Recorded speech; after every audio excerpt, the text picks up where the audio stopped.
제목의 말씀을 드리는데, 오늘 이 말씀과 관련이 있는 찬양을 오늘 설교 후에도 부를 텐데, 제가 설교 전에 한 번만 잠시 부른 후에 말씀을 드립니다.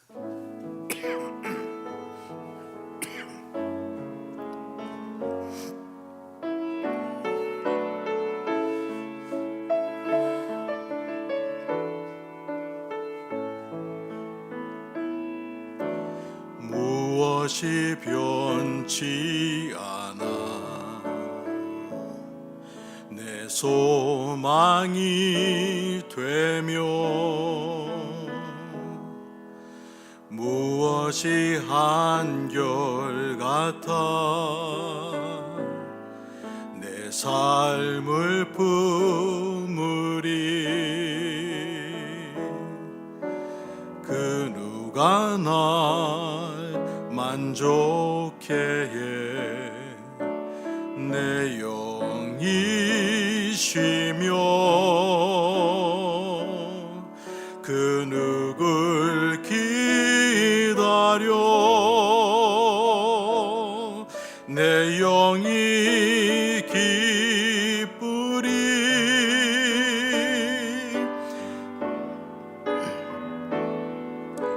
십자가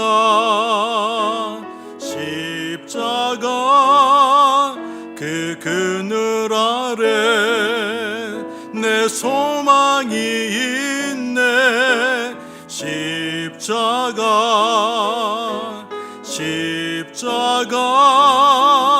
그 그늘 아래 내 생명이 있네.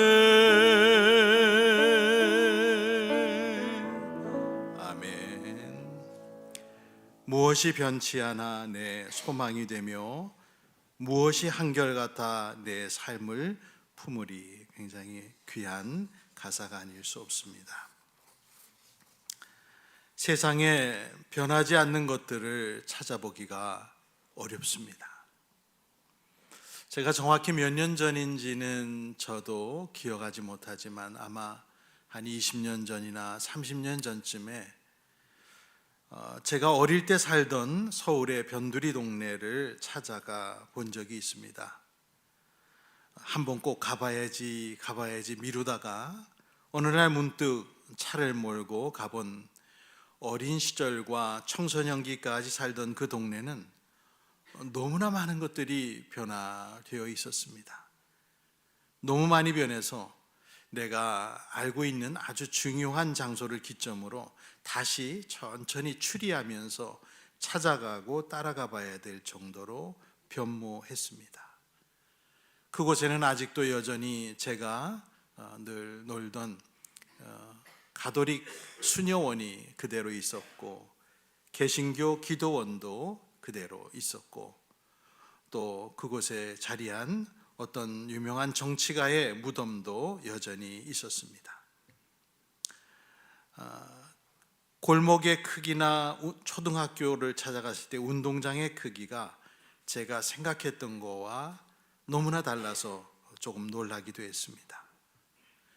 42년 전쯤에 돌아가신 아버지의 유골을 제가 뿌렸던 동네의 뒷산, 유명한 절 앞의 풍경들도 새로 생긴 길들과 변화된 주변 환경으로 알아보기가 너무 어려웠습니다.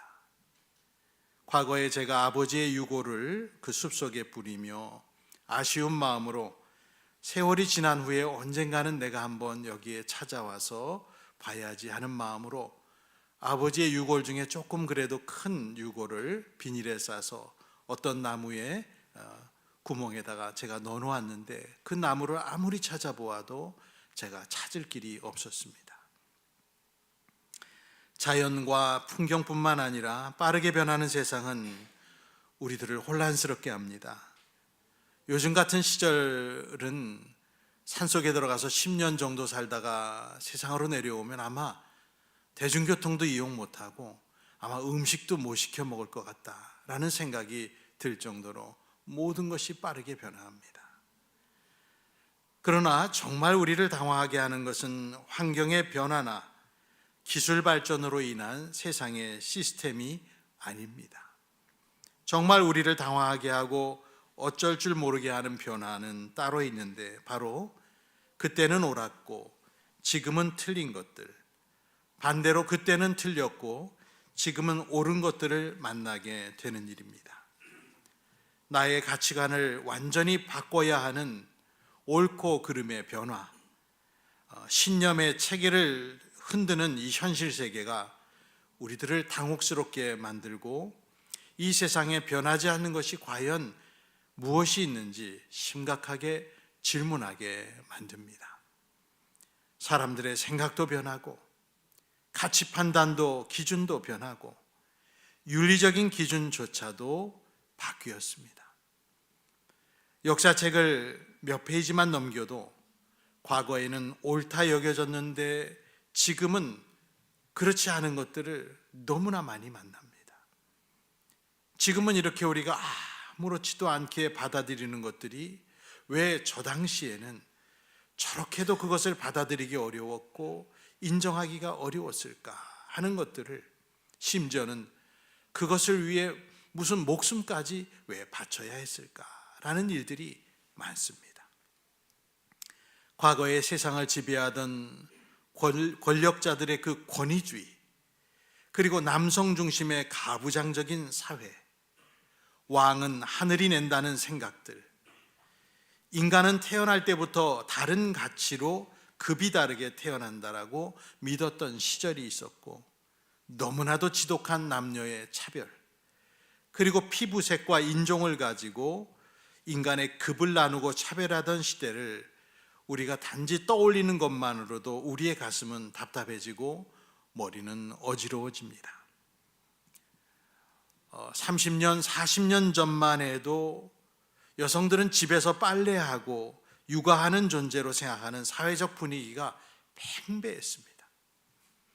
그 시절에는 회사 다니는 여성이 임신하게 되면 당연히 퇴사하는 걸로 그렇게 누구나 생각하고 있었습니다. 그런데 지금은 보수적인 사람들조차도 그런 말은 안 합니다. 많이 깨인 것이죠. 저는 많은 사람들이 사용하는 태극기를 보면서도 우리 기독교와 관련된 아픈 과거의 역사를 늘 떠올리게 됩니다. 1945년 해방을 맞은 우리 기독교인들은 이제부터라도 순전한 신앙을 지켜나가자 다짐했기 때문에 국가나 국기도 언제든 우상으로 변질될 수 있다는 점을 생각하고 경계했습니다. 그래서 일제강점기와 동일하게 국기에 대한 저렇게 허리를 숙여 격리하는 배례를 여전히 실시하고 있는 학교 교육에 기독교인들은 심각한 문제의식을 느꼈습니다. 일장기를 향하여 허리 숙여 경의를 표하던 식민시대의 모습은 대상이 태극기로만 바뀌었을 뿐이었습니다. 당시에 부산 금정중학교에 재학 중이던 손양원 목사와 손명복 목사의 자녀들은 학교의 조례 시간에 국기 배례를 거부했습니다. 안동에 살던 이원영 목사도 국민학교에서 국기 배례를 강요하자 자식들을 아예 학교에 보내지 않았습니다. 1947년 경기도 파주 봉일천 국민학교에서는 주권리 교회를 다니는 남준효 학생이 처음으로 혼자 국기 배례를 거부하는 사건이 발생했습니다. 1947년 3월에는 안동의 농림중학교에서 국기 배례를 거부한 학생 5명이 정학 처분을 당하며 사회적인 갈등이 일어났는데, 당시 학교는 학생들을 불순분자라 말하고 교내 질서 교란자로 몰아서 퇴학을 시켜버렸습니다. 이 사건은 점점 더 커지며 우리 사회의 이슈가 되었다고 합니다. 이러한 분위기 속에서 1947년 11월 16일 주일 예배 강단에서 손양원 목사님은 국기 경배에 대하여 라는 제목으로 설교를 했습니다. 그날의 설교는 이랬습니다. 국기를 보고 경배하는 것은 망국 지본입니다. 국기 경배하는 나라는 다 망합니다. 조선교회 지도자들이여, 너희는 진정한 선지자의 책임을 다하십시오. 조선의 운명은 조선교회에 있습니다. 하나님의 선지자는 하나님의 묵시를 받아 나라의 흥망성쇠를 말하였습니다. 오늘 교회 지도자의 책임은 중합니다. 듣고도 보고도 알고도 말하지 않는 지도자여, 너희 죄는 더욱 중합니다. 나라를 사랑합니까? 국가의 흥망성쇠는 종교에 달려 있습니다. 종교가인 정치 지도자들이여, 종교로서 국가를 지배하십시오. 국기 경배는 우상입니다. 예수의 사진에도 경배하지 않습니다. 국기는 경배하기 위하여 만든 것이 아닙니다. 국기에 대한 의무는 세 가지입니다. 국기의 원리가 지나치면 나라가 망합니다. 조선의 태극기에는 태음, 즉 우주가 들어 있습니다. 우주의 주인이 누구입니까? 주인은 경배하지 않고 주인이 만든 물건에게 경배하니 죄입니다. 저도 태극기를 사랑합니다. 그러나 절은 아니합니다. 라고 손양원 목사님이 설교를 하셨습니다. 이러한 기독교인들 중심의 반발과 뜻있는 목사들의 설교와 기독교인들의 적극적 행동이 시발점이 되어 여러 우여곡절과 사회 갈등을 거쳐서 국기에 대한 배례가 오늘날 여러분이 알고 있는 국기에 대하여 주목하는 오른손을 왼쪽 가슴에 대는 이 방식으로 드디어 바뀌게 되었습니다. 그 이후 1970년대에도 국기에 대한 경례를 거부해서 다수의 주일학교 출신 학생들이 신문을 받고 체벌과 추궁을 당하고 교회 주일학교 교사들은 실형을 받아 교도소에 복역하는 일들도 있었습니다. 지금의 눈으로 보는 지나간 역사 이야기가 참으로 낯섭니다. 이러한 변화의 과정, 우리들의 그 인식의 변화는 세계의 곳곳에서 일어났습니다.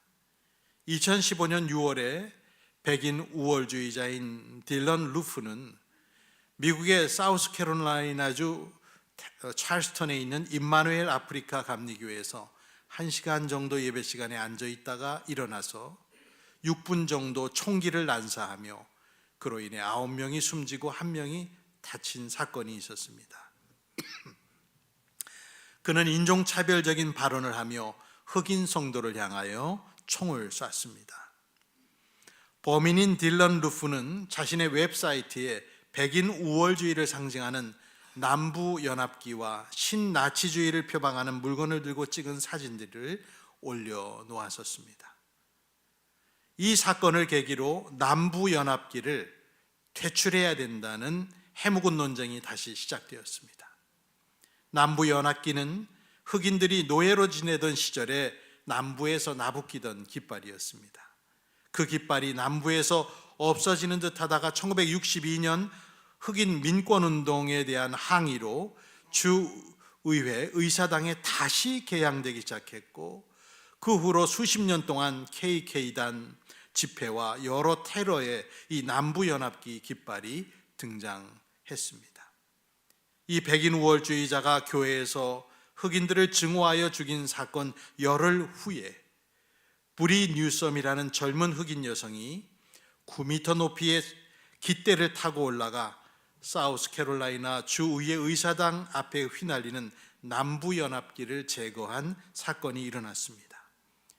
이 30살의 여성은 지상에서 내려오라고 소리치는 경찰과 행인들을 향하여 큰 소리로 대답했습니다. 예수님의 이름으로 이 깃발을 내려야만 합니다. 여러분은 증오와 억압, 폭력으로 나에게 맞서지만 나는 하나님의 이름으로 여러분과 맞서겠습니다. 이 깃발은 오늘로 끝입니다. 라고 말했습니다. 깃대에서 내려오자 뉴섬은 친구와 함께 체포됐습니다. 손에 수갑이 채워질 때 그녀는 시편 27편을 인용했습니다. 주님은 나의 빛이요 나의 구원이시니 내가 누구를 두려워하리요. 이 뉴섬과 친구가 보석금을 내고 풀려날 무렵에 이 사람들의 행동에 고무된 시민운동으로 남부연합기의 영구적인 퇴출을 위한 움직임이 일어났고, 마침내 2015년 7월 10일 남북전쟁에서 남부연합이 패한 지 150년이 지나서야 문제의 깃발은 영원히 퇴출되었습니다. 깃발을 끄집어내린 여성 뉴섬은 수백 년간 지속된 백인 우월주의보다 하나님 나라의 통치가 더 위대함을 공표함으로써 예언서에 나와 있는 오래된 저항 정신을 되살려냈습니다.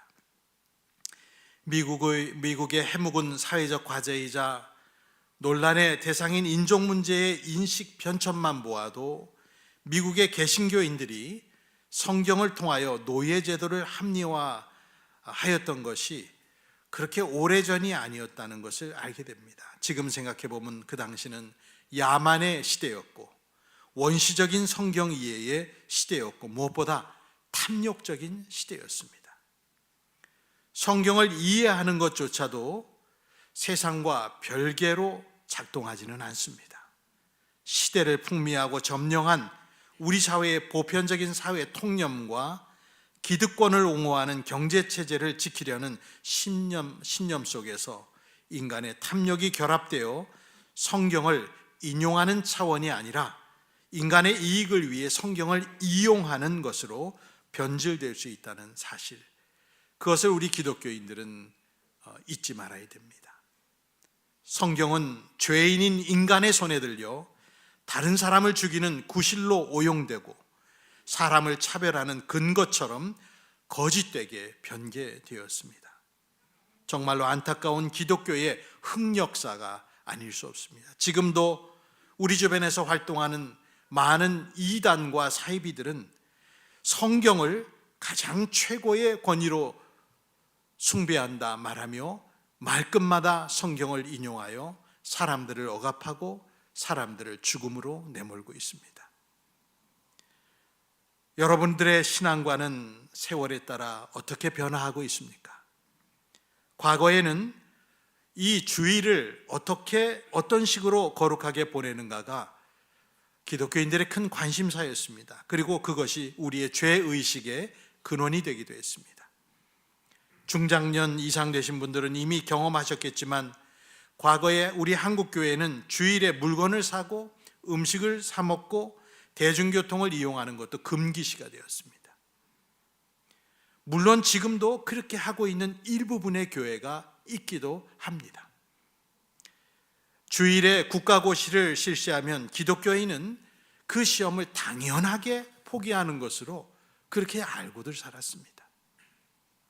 주일을 지키기 위해 자기의 올림픽 주종목 경기에 나가지 않은 에릭 리델의 일대기를 담은 불의 전차 같은 영화가 그런 분위기 속에서 사람들에게 굉장히 은혜롭게 여겨질 수 있었습니다.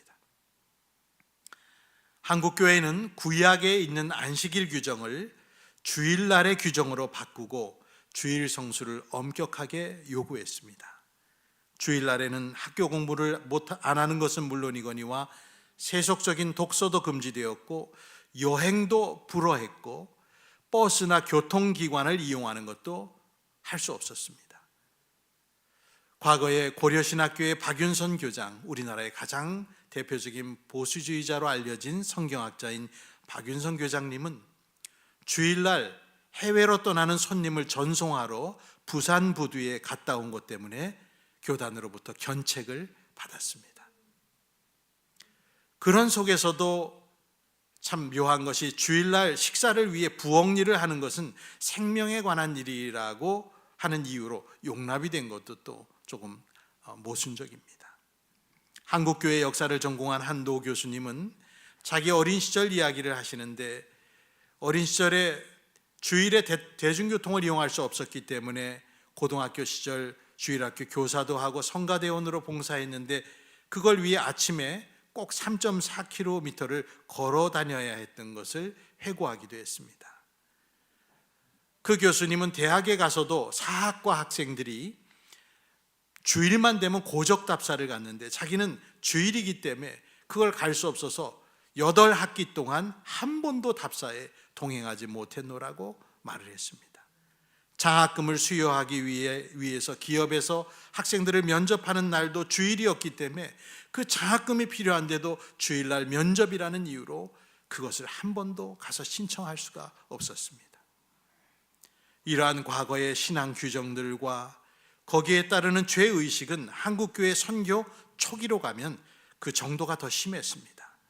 주일에 불을 피워서 밥을 해먹는다는 건 상상할 수 없는 일이었고, 주일에 바느질하는 것도 노동이어서 일이었고, 주일에 길을 가다가 발에 돌뿌리가 채여도 그것을 노동한 것으로 생각하고 회개 기도를 해야 했습니다. 그것이 차츰 완화되어서 나중에는 주일에 식은 밥을 먹던 것을 이제 숯불을 피우는 것으로 바뀌었고, 나중에는 불을 피워 음식을 하는 것도 용인이 되며 점차 변화가 온 것이죠. 지금 우리들의 모습과 얼마나 다릅니까? 지금은 오히려 우리들이 너무나 아무런 의식 없이 우리의 신앙생활하는 것이 오히려 문제가 된 시대에 이르렀습니다. 분명한 것은 우리의 신앙도 역사를 통해 더 넓어지는 과정이 있다는 것이죠. 1000년 전 그리고 500년 전 사람들에게 지금 우리가 갖고 있는 그런 사고와 사회적인 행동을 요구할 수가 없고, 요구한다 해도 1000년 전 사람들은 받아들이지 못할 것입니다. 오래전 사람들에게 여러분은 각각 자기 집에서 노예를 해방하십시오, 다 노비들을 내보내십시오라고 말한다면 그들은 도무지 이해하지 못할 것입니다. 여러분은 왕이 아니라 대통령을 뽑아야 됩니다라고 말해도 그들은 이해하지 못할 것입니다. 과거의 행동들이 시대의 산물이고, 지금 우리의 행동이 신학의 발전을 따라서 신앙의 본질이 무엇이고 비본질이 무엇인지를 구분하면서 우리가 비로소 먹게 된 딱딱한 음식이라면은, 그 당시의 사람들은 무른 음식밖에는 먹을 수 없는 시기에 살았습니다. 우리는 성경을 보며 베드로와 바울 당시에 이방인에게 선교를 할 수 있느냐 말아야 되느냐를 가지고 교회 교인들이 얼마나 다투었는지를 우린 성경을 통해 보고 있습니다. 이런 비슷한 유형의 사건들과 역사적인 자료들은 옳고 그름에 대한 인간의 생각이 과연 무엇이며 우리가 영구적으로 붙들 수 있는 불변하는 진리는 존재하는가라는 좀 더 심오한 근본 질문으로 이어지게 되어 있습니다. 그때는 옳았고 지금은 틀리는, 반대로 그때는 옳게 여겼고 지금은 틀리다고 여기는 그런 것들 속에서 우리의 믿음뿐만 아니라 세상을 살아가는 신념을 세워갈 수 있는가라는 의문을 갖습니다. 주일에 음식을 사 먹고 대중교통 타는 그런 따위의 문제가 아니라, 그것을 넘어 인간이 따를 수 있는 절대 선과 하나님의 진리가 진짜 존재하는가라는 의문을 갖습니다. 이 문제는 결코 만만하지도 않고 간단하지도 않습니다. 그래서 교회 생활을 모태신앙으로 어려서부터 오랜 세월 믿음 생활을 해온 사람들조차도 이 문제 앞에서 그만 신앙이 흔들리고, 심지어는 잘 믿어왔었던 사람들도 상대주의와 불가지론으로 마음을 바꾸기도 합니다. 그러나 하나님께서는 변함없는 진리가 없다라고 느껴지는 그 문제들도 다르게 볼 수 있는 지혜를 우리에게 주셨습니다. 우리 기독교인들이 가장 당황스러워하는 것 중에 하나인 성경에 대한 해석, 성경에 대한 이해가 시대에 따라 조금 다르다는 것을 예를 들어 볼 수 있습니다. 모세의 율법에 대한 해석도 시대에 따라, 그리고 성경을 이해하는 관련 지식의 그 정도에 따라 차이가 납니다. 이것을 신학적인 용어로 말하자면은 점진적 계시라고 해야 될까요? 이런 사실을 이해할 수 있는 예수님과 바리새인들의 대화가 있습니다. 마태복음 19장을 보면 바리새인들은 예수님을 시험하기 위하여 가장 민감한 문제인 이혼에 대한 질문을 퍼붓습니다. 어떤 이유가 발생하여 아내를 버리는 것이 옳습니까? 예수님은 음행의 이유 때문이 아니라면 불가하며 하나님이 짝지어 주신 것을 사람이 나누지 못한다는 말씀을 주셨습니다. 바리새인들은 그 말씀에, 그렇다면 왜 모세는 옛날에 성경에 이혼 증서를 써서 아내를 내보내도 된다라고 쓴 것입니까? 라고 재질문을 합니다. 그러자 예수님이 뭐라 하셨습니까? 모세가 너희 마음의 완악함 때문에 아내 버림을 허락하였거니와 본래는 그렇지 아니하니라 라고 대답해 주셨습니다. 본래는 그렇지 않았다. 예수님의 이 답변이 인상적입니다. 인간의 완악함은 하나님의 본래적인 뜻을 온전하게 지켜내지 못하게 하는 제한 요소로 작용할 수 있다는 의미가 아니겠습니까? 함부로 아내를 버리는 것을 막기 위해 증서를 써서 보내어 최소한의 인권을 보장하라는 차원의 말을 모세가 할 수밖에 없었는데, 그러나 실제로 유대인들은 그 모세의 규정조차도 악용하여 아내에게 작은 흠도 트집을 잡아서 아내들을 내쫓고 내버렸습니다.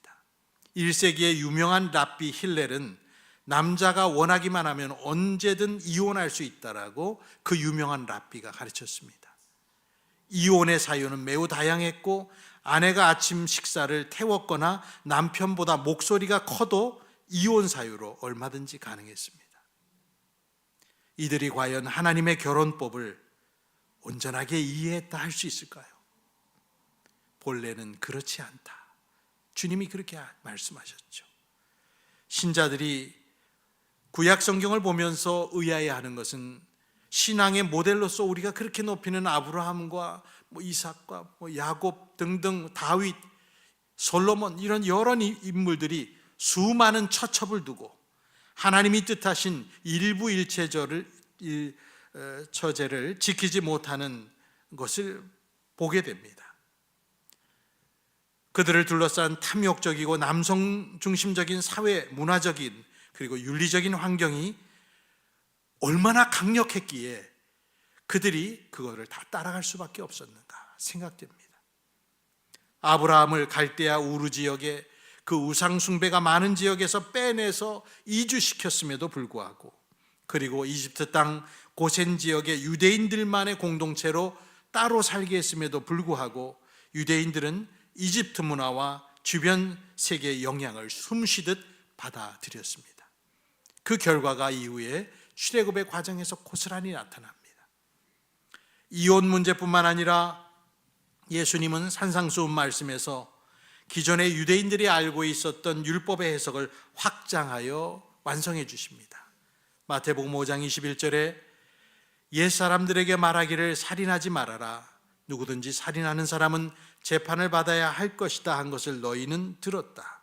그러나 나는 너희에게 이렇게 말한다.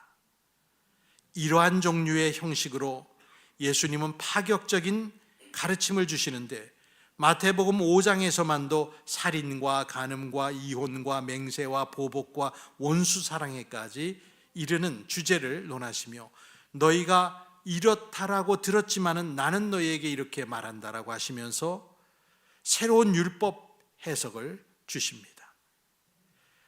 예수께서 이렇게 말씀하시면 반드시 유대인들은 불온한 성경 해석을 한다라고 말할 수 있었다는 걸 아시기에 마태복음 5장 17절을 보면 주님은 이런 말로 말씀을 시작하십니다. 내가 율법이나 예언자들의 말을 폐하러 온 줄로 생각하지 말아라. 폐하러 온 것이 아니라 완성하러 왔다 라고 하시며, 그들이 예수님을 오해하지 않도록 먼저 그 말씀을 서두에 하셨습니다. 당시 유대인들의 전통적인 생각으로만 보면 예수님은 율법을 파괴하는 자였고 하나님을 대적하는 불온 사상의 전파자였습니다. 하지만 예수님은 말씀 그대로 말씀을 완성하러 오신 분입니다. 과거에는 그들의 악함과 미성숙한 신앙 때문에 하나님의 뜻 속에서도 일부분만을 따를 수 있었던 것을 예수님은 그 본래의 뜻을 올바르게 해석하여 주셔서 바르게 지킬 수 있도록 만들어주신 완성하신 분이라는 뜻이죠. 그러나 예수님의 이러한 해석은 당시 기득권층에게는 받아들여지지 않았고 오히려 예수님을 죽이는 범죄 혐의로 이용되었습니다. 우리는 성경 속의 이러한 내용들을 보면서 그렇다면 하나님의 뜻이 바뀐 것인가? 그런 의문을 갖습니다. 예수님이 오셔서 이렇게 말씀을 교정해 주시고 해석에 대해서 온전하게 하실 것이라면은 하나님의 뜻이 바뀌었다라고도 볼 수 있는가 우린 질문하는데 그렇지는 않습니다. 하나님은 변함없으신 분이라고 오늘 우리가 읽은 시편 102편에 이렇게 말하죠. 오늘 본문을 한번 같이 읽겠습니다. 25절로 28절 시편 말씀입니다. 그 옛날 주님께서는 땅에 기초를 놓으시며 하늘을 손수 지으셨습니다. 하늘과 땅은 모두 사라지더라도 주님만은 그대로 계십니다. 그것들은 모두 옷처럼 낡겠지만 주님은 옷을 갈아입듯이 그것들을 바꾸실 것이니 그것들은 다만 지나가 버리는 것일 뿐입니다. 주님은 언제나 한결같습니다. 주님의 횟수에는 끝이 없습니다. 주님의 종들의 자녀는 평안하게 살 것이며 그 자손도 주님 앞에 굳건하게 서 있을 것입니다. 한결같은 변함없으신 주님을 찬양합니다. 말라기 3장 6절도 말씀하죠. 나 주는 변하지 않는다. 그러므로 너 야곱의 자손아 너희는 멸망하지 않는다.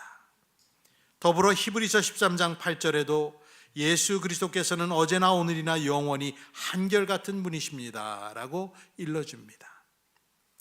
하나님은 변하지 않으시나 하나님에 대한 여러분의 이해는 변하고 있습니다. 더 성장하고 거룩해지고 더 넓어지고 온전해져 가고 있습니다. 그리고 그렇게 되도록 믿는 여러분들은 힘써야 합니다. 우리가 하나님의 성품과 깊은 뜻을 점점 더 많이 알아가고 닮아갈수록 우리는 마음을 새롭게 함으로 변화가 되는 것이죠. 저는 저의 젊은 시절에 하나님을 이해하는 수준으로 돌아가고 싶은 마음이 전혀 없습니다. 그동안 제가 세월을 통해 받은 지성의 은혜와 좋은 학자들과의 만난 은혜와 협소하던 저희의 생각의 영역이 더 넓어진 그 복을 모르던 시대로 저는 결코 돌아가고 싶지 않습니다. 유능한 성경교사였던 R.C. 스프라울 목사는 말하기를 하나님에 대한 우리의 이해가 변할 때 이것은 하나님이 변하셨기 때문이 아니다. 변하는 것은 우리다.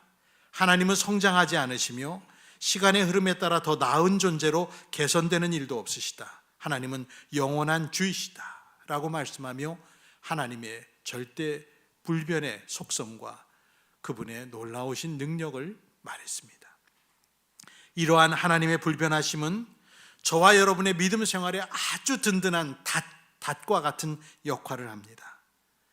이 사건과 사고 많은 일상 삶과 요동치는 인간관계 속에서 그리고 우리의 믿음이 커나가는 많은 과정 속에서 우리는 하나님은 변치 않는다는 사실, 그 진리로 인해 불안해하지 아니하고 안심할 수 있습니다. 아브라함의 하나님이 나의 하나님이요, 다윗의 하나님과 바울의 하나님이 바로 여러분의 하나님, 과거와 동일하신 분이시라는 것이죠. 그 이유로 우리는 하나님 안에 안식하고 안심할 수 있습니다. 하나님의 계시는 그 어떤 현대의 컴퓨터보다도 정교하고 복잡한 존재인 인간의 발달과 과학의 놀라운 발전과 우리가 미신에서 벗어나는 탈미신화에 따라서 더 온전히 드러나고 여러분에게 이해될 것입니다. 비과학과 미신에 사로잡혔던 시대의 기독교인들은 당시에 다른 사람과 똑같이 지구가 평평하다고 믿었고 땅끝에 낭떠러지가 있다고 믿었고 지구 주위로 태양과 천체가 돌고 있다고 생각했습니다. 종교개혁자 루터 같은 경우는 코페르니쿠스의 태양 중심설을 듣고 천문학의 바보구나 그렇게 말을 했습니다. 루터는 성경이 여호수아가 태양을 멈추게 했다고 말한 것을 봤기 때문에 태양이 움직인다는 것을 부정했습니다. 그는 오래된 그저 관습을 믿었을 뿐입니다. 고대 유대인들은 하늘을 삼층천 개념으로 이해하는 고대 근동의 보편적인 세계관을 함께 공유하고 있었습니다. 사도 바울도 하늘의 구조까지는 몰랐기 때문에 당시 언어와 개념을 빌어와서 자신이 환상 중에 갔던 곳을 3층 천, 곧 셋째 하늘이라고 고린도후서 12장 2절에 말을 했습니다. 그것은 과학의 언어가 아니라 당시의 사람들의 보편 세계관의 언어입니다. 하나님의 말씀과 지혜는 인간의 무지를 깨우치시고 더 온전한 것을 받아들일 수 있도록 해주십니다. 성경 고린도전서 13장을 말하면 사람들은 사랑에 대한 찬가와 사랑의 속성만을 말해준다고 생각하지만 고린도전서 13장은 우리 지식의 부분적인 부분성과 지식이 완성될 날도 알려줍니다. 오늘 두 번째 본문으로 읽은 고린도전서 13장 9절로 12절을 같이 읽어보겠습니다. 9절부터 12절. 우리는 부분적으로 알고 부분적으로 예언합니다. 그러나 온전한 것이 올 때에는 부분적인 것은 사라집니다. 내가 어릴 때에는 말하는 것이 어린아이와 같고 깨닫는 것이 어린아이와 같고 생각하는 것이 어린아이와 같았습니다. 그러나 어른이 되어서는 어린아이의 일을 버렸습니다. 지금은 우리가 거울로 영상을 보듯이 희미하게 보지만은 그때에는 얼굴과 얼굴을 마주하여 볼 것입니다. 지금은 내가 부분밖에 알지 못하지만은 그때에는 하나님께서 나를 아신 것 같이 내가 온전히 알게 될 것입니다. 바울은 분명 이 이야기를 전하면서 자기가 전도자가 되기 전에 유대교에 광신적으로 투신하여 예수 믿는 사람들을 죽이는 일에 앞장설 때 완전한 신앙의 지식이라고 자기 자신이 그것을 자부했던 때를 떠올렸을 것입니다. 그 당시에 바울은 그것을 목숨처럼 지켰습니다. 그러나 이후 거듭나 그 시절을 돌아보며 그는 그런 행동들이 믿지 않을 때 알지 못하고 했던 것들이라고 디모데전서 1장 13절에 회고했습니다. 믿지 않을 때, 무지할 때, 알지 못할 때 한 것이다. 하지만 하나님은 그런 사람에게조차도 은혜를 내리셔서 바울을 더 넓고 큰 그릇으로 준비하셔서 세계 선교를 위한 주님의 도구로 사용해 주셨습니다. 하나님 외의 모든 것은 여러분 변하는 것입니다. 그 무엇도 여러분 너무나 꽉 잡지 마십시오. 얼마 전 주보를 통해서도 그런 글을 게재했지만 우리들의 모든 것들을 너무 꽉 잡으면 안 됩니다. 우리의 가정의 일들도 자식도 너무 꽉 잡으면 안 되고 부모도 배우자도 세상의 일들도 집착하지 말고 그를 느슨하게 잡아야 됩니다. 자기의 생각이나 신념을 지나치게 과신하지 마십시오. 우리의 생각은 사회가 발전하고 의식이 발전함에 따라 변할 수 있습니다. 불변하시는 하나님을 사랑하고 이웃을 사랑하는 데 필요한 힘과 지혜를 하나님께 구하십시오.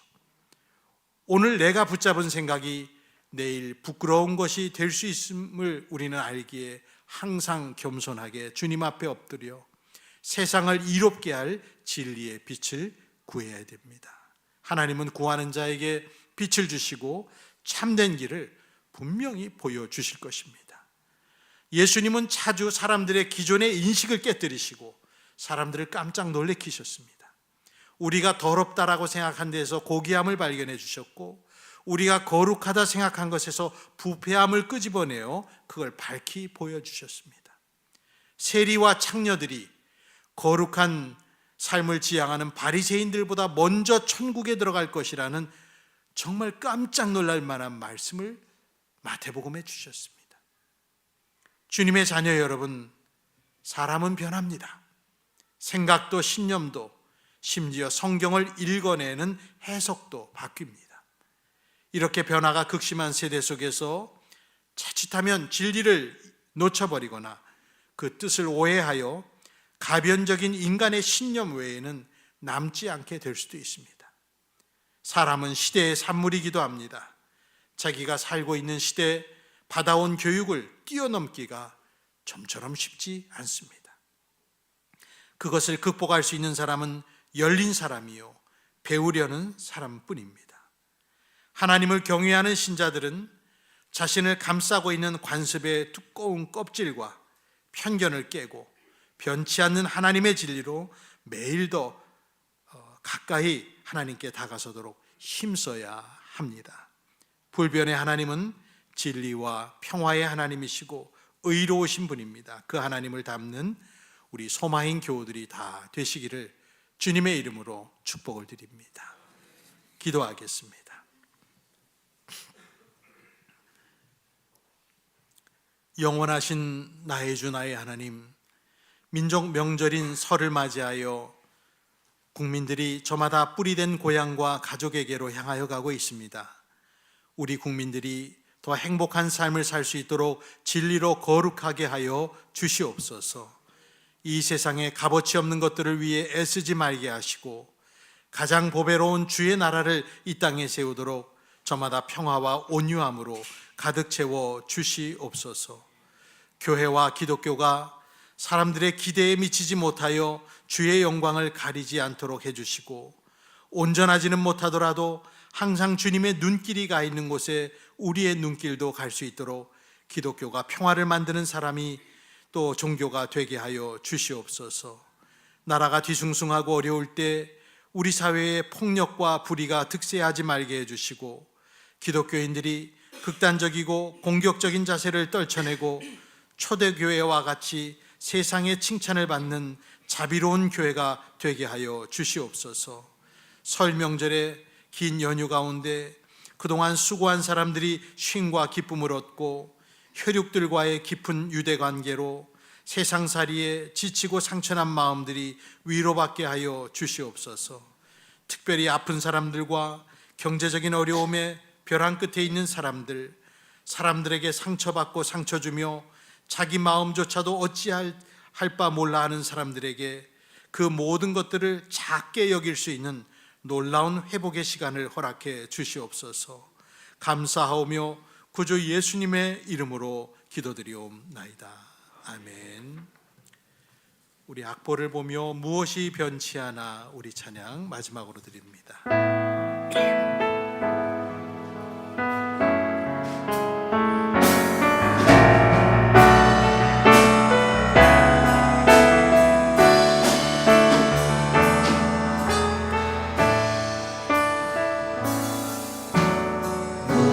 무엇이 변치 않아 내 소망이 되며 무엇이 한결같아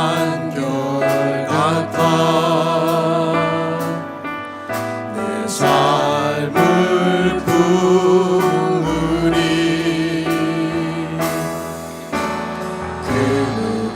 난 만족해 내 영이시며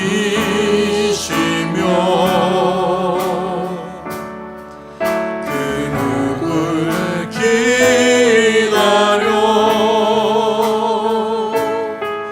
내 영이 기쁘리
십자가 찬양합니다. 십자가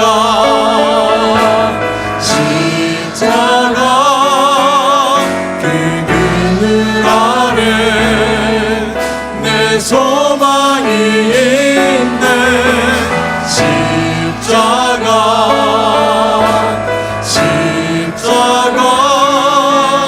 그 그늘 아래 내 생명이 있네.